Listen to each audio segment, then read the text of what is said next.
everybody. So happy Thursday. Happy almost end of the week. Hope everybody is having a wonderful week so far.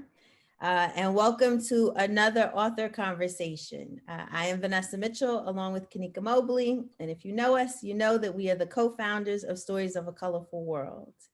And we are an online children's bookstore that focuses on carrying children's books that feature Black, Indigenous people of color, written by authors from the same diverse groups. So welcome, welcome, welcome. We're excited because this is our last author conversation for 2021. We'll have some new conversations starting in the new year, but we'll keep you guys posted on who our up and coming authors will be. But we're very excited to use this platform to highlight the voices of the authors of the books that we carry and other diverse children's books that are out in the market. And we hear the authors talk about their journeys, their experiences, and any projects they have going on. So again, welcome to all those who are new to us, and welcome back to those who have joined us before for this author's conversation. So we're excited because we decided to round out the year with an author who has been with us before. So we are welcoming back Danielle Fairbairn-Bland. And Danielle is a licensed clinical social worker. And she has experience supporting children, teens, and adults through some challenging situations. So Danielle, the last time she was here, she talked to us about her activity and coloring book, Zora and the Adventures of Zora and the Magical Mask. And this time she's going to talk to us about her newest book, Zaire and Kenya's Kwanzaa Adventure. So welcome back, Danielle. Thank you, Vanessa. Thank you, Kanika, for having me. Absolutely, absolutely. And we will say we are huge fans of the Adventures of Zora and the Magical Mask. Thank you. And they fly off the shelves. So the people are excited about it as well. Thank you. So maybe I'll just kick it off and ask, just for those who may not have heard our last conversation, how did you get into writing children's books and creating the books that you've created? As you shared, I'm a clinical social worker. So I work with a lot of children and I work with a lot of teens. And I have so many children that are part of my village, a godmother to many, auntie, and friend to so many children. And during the pandemic, I started this journey last October. So during the pandemic, we were all going through so much emotional stress, challenges. And in addition to everything else I was doing with my 9-to-5, I really wanted to be able to produce something during that time that can start to or continue my legacy. So I came up with the Adventures of Zora and the Magical Mask, which we talked about in our last author chat. And Zaire and Kenya, they were my second project. And so I got into wanting to just be creative, wanted to use my skills as a social worker in a different way. Coloring is so therapeutic. Coloring is so helpful to keep our children's minds going, keep them creative, keep them busy, less screen time, more coloring, more creativity. And that's kind of what started my journey as an author, wanting to see more visuals, more representation, more images that look like us on the cover and not just like a one-dimensional Black girl, right? Not a Black girl with like curly hair or lighter skin or biracial, like really being able to offer children a diverse visual of what Black is, and knowing that you can be on the cover, not just a lead-in like a friend, not just someone that's just passing in a coloring book. So for me, representation is important, and continuing my legacy is also something that really motivated me as well. I love that. So, we are all about representation and making sure that kids can see themselves in like the media that they're consuming. And so just for those who may not know about Zora and the Magical Mask, like, can you just tell them a little bit about your first project? Sure. So Zora is a bubbly, curious beautiful, beautiful Black girl. And she experienced COVID-19 just as we all did. Zora still wants to be safe, but she also wants to have a good time. So throughout the coloring book, Zora is wearing her mask, but she is also doing things that children should be doing. She's at the park, she's eating ice cream, she's jumping up and down, she's playing hopscotch, she's riding a unicorn. And all of these things Zora is doing while wearing her mask because she has to be safe. But Zora is also a fashionista. So Zora has a lot of outfits. Zora has a lot of different masks that children that have the book can color, can draw their activity sheets with numbers, connect the dots. So it really taps into all of the senses of our children. And Zora has been received very well by the community, received very well by online bookstores who want to carry her. And it's just been an amazing journey to see Zora grow and Zora be in so many different homes where young girls can actually look at Zora and see her big, beautiful afro, see her beautiful tutu, see her beautiful shirt, her denim shirt, and just feel like, okay, I can still do these things even though we have to wear a mask. I can still have a good time. So Zora, she just exceeded all of my expectations and she's still going, which is beautiful. Yeah, we can definitely co-sign the excitement kids have when they see the coloring book. And, you know, we do in-person events all the time, and it's hard to keep Zora on the shelves because the kids are really attracted to her. You know, the fact that it's an activity and coloring book, I think is definitely appealing, but the fact that it's so relevant because, you know, the kids have had to get used to wearing masks. Yes. I think it's starting to become second nature for all of us. And it's definitely, and it's not going away. Right. No time soon. No time. Yeah. So we're excited. So this is also a plug because if you'd like to get Zora and the Magical Mask, we have it available on our book site. Definitely head over to our website to pick it up. So then you started your second project. And so what was it about Kwanzaa that you wanted to introduce in an activity and coloring book? So I've been celebrating Kwanzaa since I was a child, and it's something that my mom really made sure that I knew the importance of this cultural celebration that empowers Black families, that lets us know we are greater than what we see in the media, lets us know that there are principles and ways to engage, ways to live, ways to treat yourself and treat other people. So it was kind of an obvious project for me to be able to create a coloring and activity book that children can learn more about the 7 principles, learn more about ways that they can carry themselves and honor themselves every day using the principles, not just only for Kwanzaa, but every day.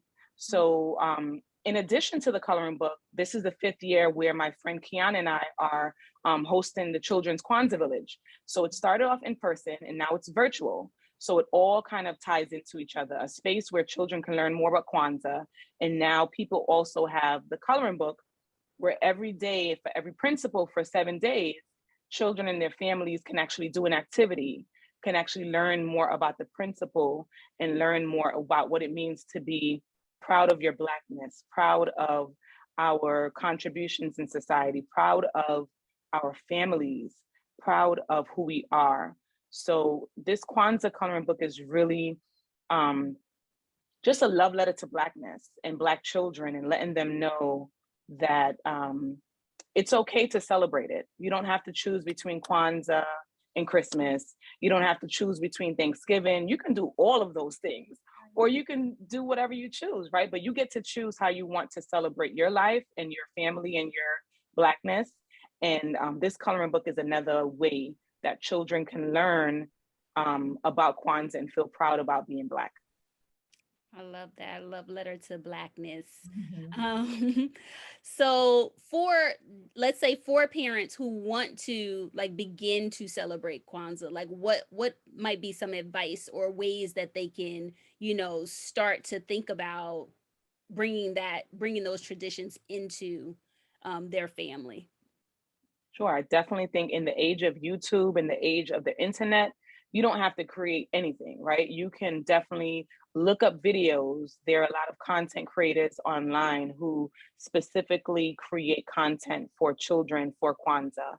But if you are not able to go online, or if you're not able to do the research, I would say the biggest part about Kwanzaa that I think is important is family. So whatever your family looks like, right? It doesn't have to be a traditional family, but gather with your family for 7 nights and start to talk about the importance of family. Start to talk about, for instance, some of the principles talk about community. Some of the principles talk about purpose. Some of the principles talk about faith, talk about cooperative economics. So to every night, think about the principle that's taking place that night and how you can apply it to your family. And definitely model to your children what that looks like. So for instance, if we are celebrating cooperative economics, that day, I'm going to patronize a Black business. I'm going to, whether it be online or in the store, take your children to the store, let them count the money or slide the debit card or what have you. Let them choose something. Explain to them, we are supporting a Black business. This is what we do when we support a Black business. What do people say? When you support a small business, you support a family, a community, right? So let them know, keep our money in our community and the value of it. So there's so many creative, fun ways to let children know that they have power as well. It's not about them, oh, you're a child, you don't understand. This is when we want to instill these values in them so that when they get older, they don't stray away from it. They have these things embedded in their veins. So I would say for families that want to celebrate it, and this is not only for Black families, right? I feel like we need to make sure that every child understands the value of Black representation and the value of our contributions. So this is a family celebration, a cultural celebration that diverse families should also teach their children about, because when you teach children about Blackness and they see us as human, we're less likely to be mistreated. We're less likely to be seen as intimidating. And yes, we cannot control that narrative, and I'm not even here to tell us that that's our job. But when we introduce Blackness into different homes, people are less likely to see us as the other. And this is also an opportunity for families of other cultures to embrace the principles that are embedded within the 7 principles of Kwanzaa.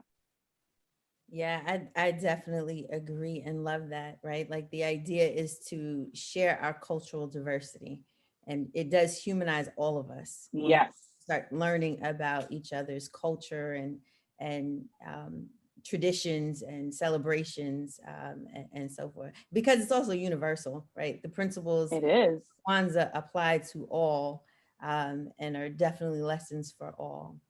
So was your journey, so you started with Zora, was the journey any different in developing Zaire and Kenya's Kwanzaa adventure? It was the same. I remember I shared with you guys the last time that they all came out within like days of each other. And I wasn't ready to promote them, but they all came out at the same time. I started working on them separately, but there were challenges with, the illustrators and just getting things out. But the process was the same. I would say that for this coloring and activity book, I know that this is something that's needed. I know that this is something that our children need to have, and it's not about a mask or anything else. This is who we are. Yeah. So I know, and I'm hopeful that this coloring book is going to be lasting on shelves. Well, not really. I'm hoping that they fly off the shelves, but but they'll be back next year. Right.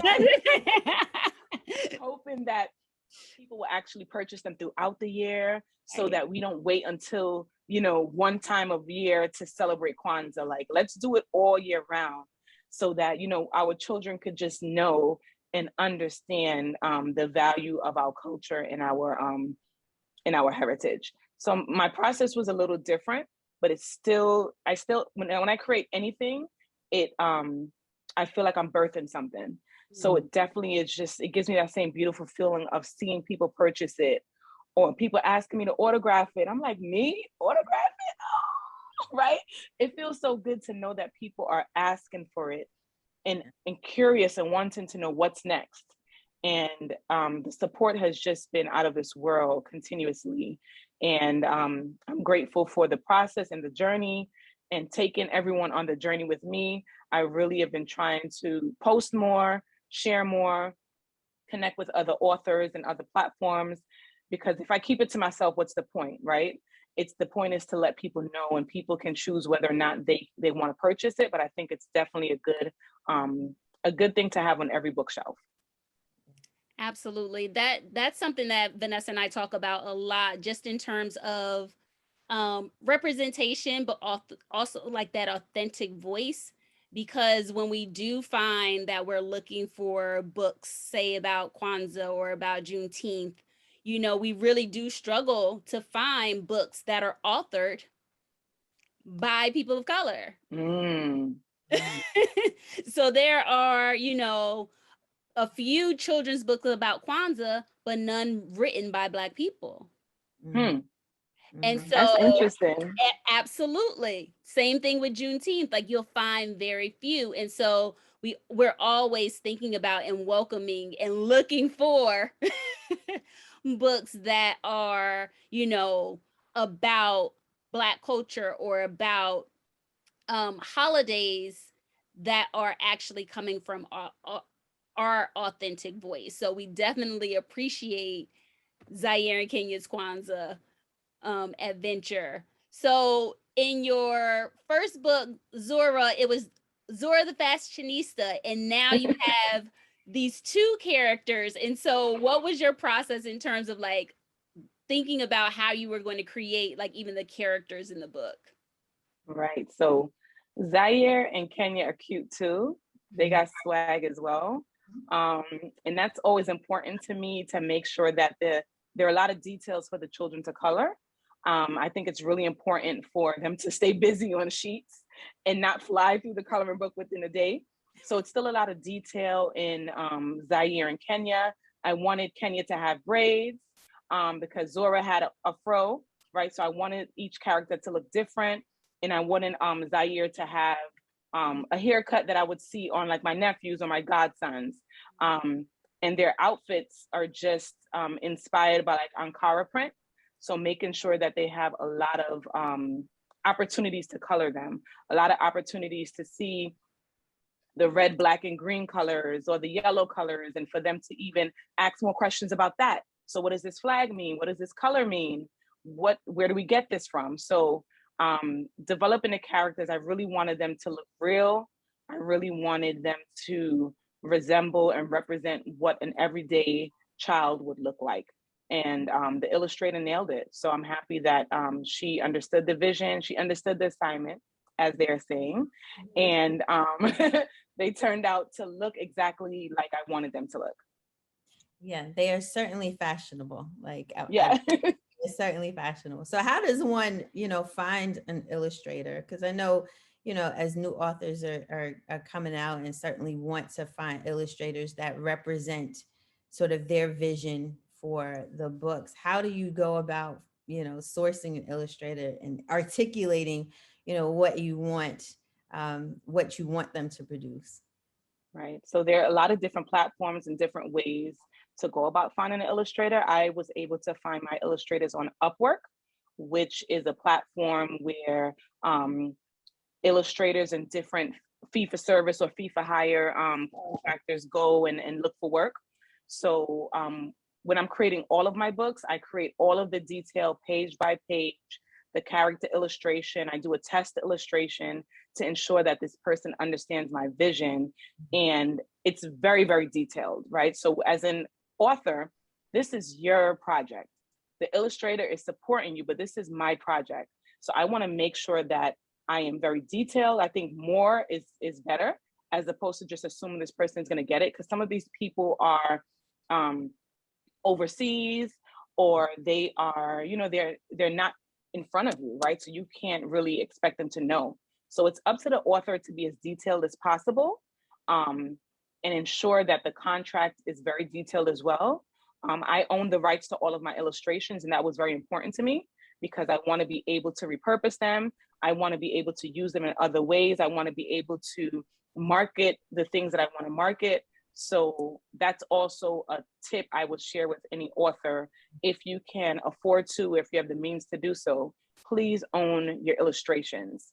And in addition, as you talk about ownership, make sure that all your ducks are in a row with copyright in. Make sure you have things official. None of us, I'm not an expert in legal, but what I do know is if you can afford to do so, make sure you run this as a business. This is an investment. These characters and books are very important to me. So it was important for me to make sure that I file for copyright in, file for the things that are important. Make sure that you're running this as a business because everything isn't always as great as it looks. And there are a lot of things on the back end that can happen that you want to try to avoid. Mm-hmm. Mm-hmm. And that's so important because, we think about it in terms of like the creative piece and really getting that book out there, but it is a business, and you really do have to think about it in terms of like, how do you protect yourself? And we think about it as our babies being birthed, but how do you protect your baby? Exactly. So that is definitely so important. So was the illustrator different from Zora to Kenya and Zaire? Yes, all of my illustrators are different because I actually worked on them at the same time. So they're different illustrators. The only project that I'm working on with the same illustrator is Zora's brother Zion. I'm still waiting for him to be finished, but I'm using the same illustrator that I used for Zora just because it was really important for them to look alike and for the vision to remain the same. So that's the only illustrator that I'm using the same. And I'll probably use her in the future as well. So you dropped a hint about Zion, right? How do we get more information? So what is coming? So Zion is still brewing.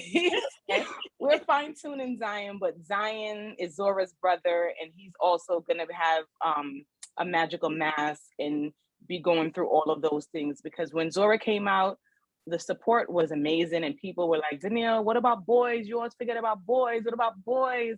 And I'm like, oh, that's true. That's a good point. Mm-hmm. So I decided that I would, after I finished my other projects, I said, let me start to work on Zion. And hopefully, I was hoping he would be out by the new year, but I'm not sure.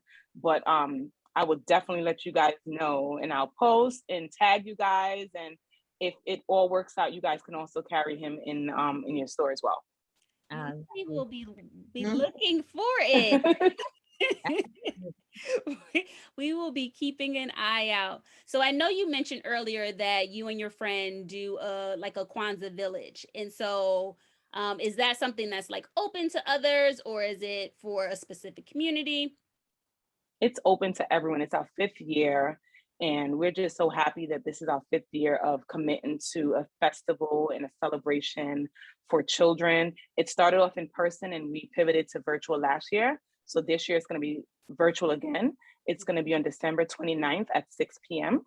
And we haven't released the tickets as yet. It's free. It's really important for us to maintain that so everyone can attend and there are no barriers. And a lot of people in our community have become a part of our village, and people are sharing their expertise for children. This year, our theme is wellness. So we are encouraging our children to be well, mind, body, and spirit. So December 29th, anyone that's interested can check us out on www.childrenskwanzaavillage.com. That's www.childrenskwanzaavillage.com.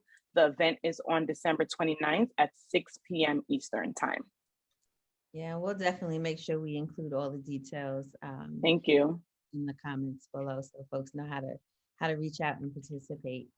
So during this journey, right, because Zora started through COVID, so and here we are, some time later. What has been the biggest joy in this journey for you? The biggest joy, getting pictures of little girls coloring Zora or holding the picture up to the cover up to their face, or hearing people's story of Zora looks just like me. That has really been heartwarming for me. And I'm a crier, so I cry easily. And when I see little girls with Zora, I mean, coloring their heart out, she looks all type of creative. And I'm like, girl, you did that, right? And they feel so proud to know that they have control over what she looks like. They're able to use their creativity. So my biggest joy has really been hearing people's stories about Zora, and people telling me their child will request Zora for a road trip. Like, mommy, don't forget my coloring book. And like, just tag along with Zora. And Zora is in people's homes. And that to me is just so powerful, to know that I was able to create something that people can put on their bookshelf and add to their collection for their children to wake up and see themselves on a bookshelf. It's just, and I could talk too, but sometimes I'm at a loss of words with just how much it means to me to know that also people believed in me, right? People believed in me enough to purchase a book, spread the word, share it on social media, purchase so many copies. People don't even have children, and they've been purchasing copies to give to their friends or when people come to their homes. So that just makes me really feel encouraged and feel good to know that, like, I shouldn't give up even when it gets tough. Like, keep pushing out good products, keep going to pop-up events, keep, giving out books, keep sharing it, because it's going to help someone. Yeah. It's definitely so needed. It's so needed. And so, kind of like thinking about that, what does diverse representation in children's books mean to you? So to me, diverse representation means that we are able to share different images of Black children, and we are able to show that we are not perfect, and that we are human, and that we are valuable. So for me, that's not having characters that are all put together, or characters that look a certain way, or characters that look pleasing to like the masses. To me, it's like, let's have her hair all over the place, right? Let's keep it real. Let's keep it real. Let's have this bonnet. Let's have this head tie. Let's keep it real. Let's have our, let's have our home clothes when we get home, right? Like, let's have our characters really show up like how we show up in real life. Right. And Kanika, to your point, it's like also having creating a space for Black authors to feel like they can create. Like, you can do this process. This isn't something that is out of your reach. Yes, it is an investment. Yes, you have to have knowledge, but it's not something impossible, because we all have so much to share. And a lot of people have reached out to me asking me more about my process, and I love to share with people, because this information this isn't my information. This is my information to share with other people, so that other authors can now be born, and other people can know that they can do it, and they can be on platforms like this as well. Yeah. Absolutely. I mean, the authenticity of, especially because yours is a coloring activity book, like the authenticity of the features and, the nuances that no one else would be able to quite pick up. And I think that's what's so important to us about not just carrying books that feature, BIPOC characters, but that they're written by BIPOC authors, right? Because that real authentic voice can only come from someone who knows, right? True.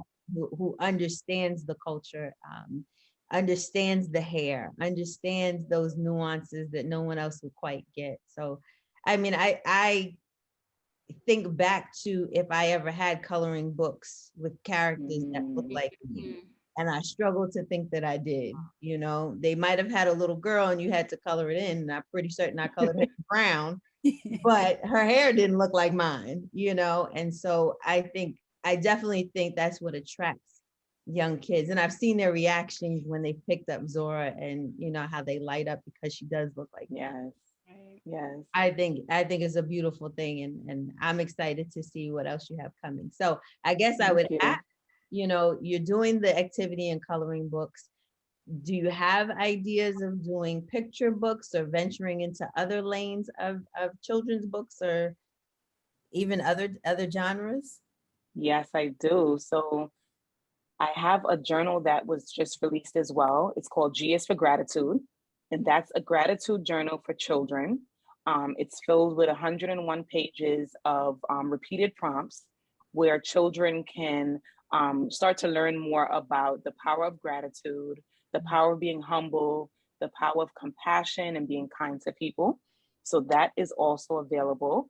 And I have a children's book, a picture book that I've been working on for the longest, but good things come when they're supposed to come. And this children's book is very, very special to me. It is a tribute to my grandparents, and it is a book about a little girl named Mia who travels to St. Vincent in the Grenadines in the summer, and that's where I spent all of my summer. So it is a book about a child learning more about her family, going to the Caribbean and seeing different things, being in the fish market, seeing goats and cows for the first time, just very colorful. And it really is a way for us to think about generational love and how we need to really hold on to our elders and hold on to our families. And, since, families have been separate during this time and, people transition and so many things happen with people relocating, but my summers to St. Vincent meant everything to me. And this is a book that is a tribute to my summers. And it's taken long, I guess, because it's a lot of love being put into it, but I'm hoping it's going to come out. It will come out, and I would be happy. I would love to share it with you guys once it is released. Yeah. We will be looking for it. And Thank you. Good things come, with time. So, yes. Nurture it and yes. it will come out and do amazing things. We are Thank you. Putting that on there already. Yes. Yes. Thank you so much. I appreciate your support. Absolutely. So I guess just thinking about that and thinking about like childhood, like were there any books that kind of like stood out for you when you were younger? So when I was younger, my mom read a lot of Nancy the Spider books to us. So he was fun. He was a mess. He was kind of like, he just always was getting into foolishness. And for me, that was like my connection to Nancy the Spider, because it was fun. I really do not remember reading a lot of books that had characters that looked like mine.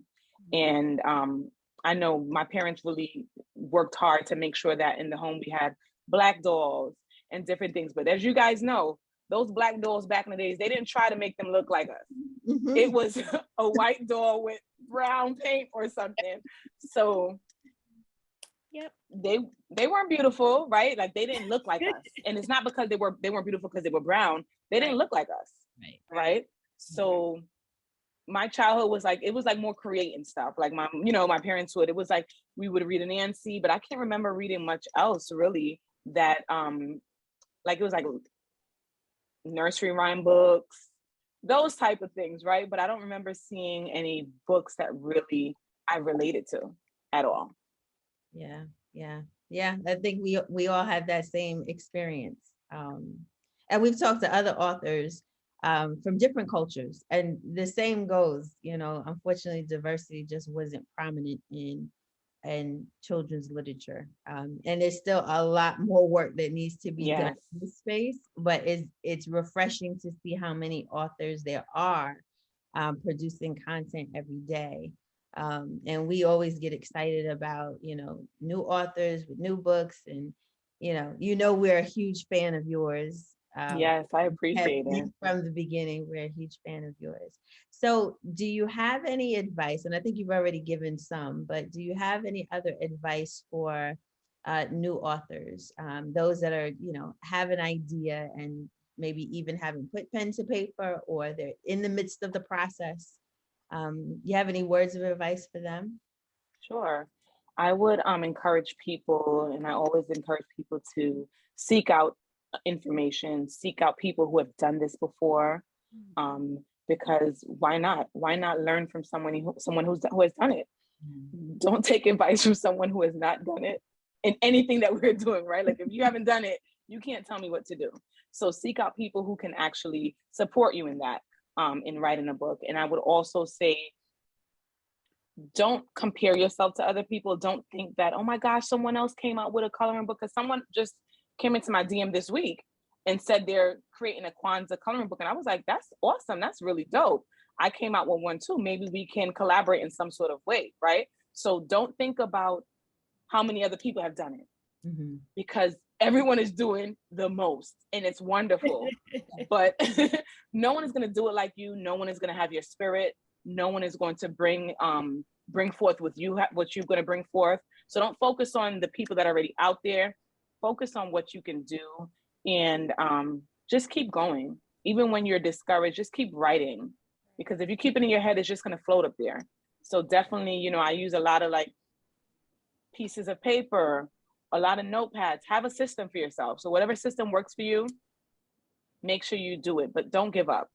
Keep pushing, because your book can be helpful to someone. You never know how your book can really turn someone's life around, or bring families together, or start conversations that people are afraid to have, or not to get all clinical or whatever, but it could save a life, right? Like it could really help someone feel encouraged.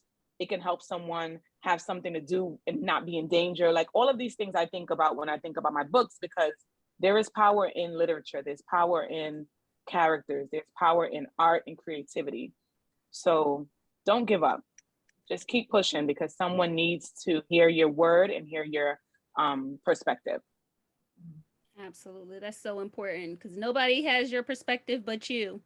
Yes. So we are, grateful to see so many books and see so many perspectives, because kids need it, and everyone's going to see it differently. And there is opportunity for everyone to shine. Yes. So it does not need to be competition. I definitely agree with that. So, Agreed. we love talking to you. And we are so grateful to have you back on. And I'm sure we are going to have you back on again, because we cannot. Yes, I hope so. Back out to come out. We will be hounding you like, okay, when is it coming? I welcome that.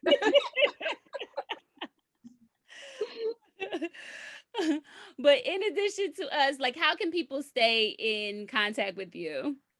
Sure. So if anyone is interested in following me on IG, my handle is askd_therapist. That's askd_therapist. Or if you're interested in joining my mailing list, or just learning more about some of the other work that I do, like coaching, counseling, consulting, I can be found at www.deefbland.com. That's www.deefbland.com. And so we'll make sure that we have all of that Thank you. connected. And also when we repost on the website, we will make sure that we send people to stay connected to you, because they also are going to be looking for these next books. That's wonderful. So thank you again. And just to let people know, like, you can get a copy of Zora and the Magical Mask and Zaire and Kenya's Kwanzaa Adventure on our website, www.storiesofacolorfulworld.com. Again, that's www.storiesofacolorfulworld.com. While you're there, go ahead and join the newsletter so you can hear about all the books that we have coming up or releasing soon. We are always popping up into the community. So this is holiday season. So we will be in the community. So this Saturday, actually, I will be in Trenton, New Jersey. Saturday, November 20th from 10 to 6 at the Buy Black Your Community event at Christina Sykes Academy. And so this will be an event with dozens of Black vendors. So come buy Black for the holidays. Again, that is at Christina Sykes Academy at 1550 Stuyvesant Avenue in Trenton, New Jersey. But Vanessa and I will be in the community this holiday season, and this is our last author conversation for 2021. But we will definitely come back with amazing authors for 2022. We are going to take the time to regroup and take a rest and rejuvenate and close out 2021 strong, but continue to come to our website, support, join our newsletter. We will still be out and still providing and supporting authors and carrying amazing books featuring BIPOC characters by BIPOC authors. So thank you so much again, Danielle. Thank you, Kanika. Thank you, Vanessa. Of 2021. Yeah. Thank you guys for having me. I appreciate it. Absolutely. Thank you. And we will see everyone in the new year.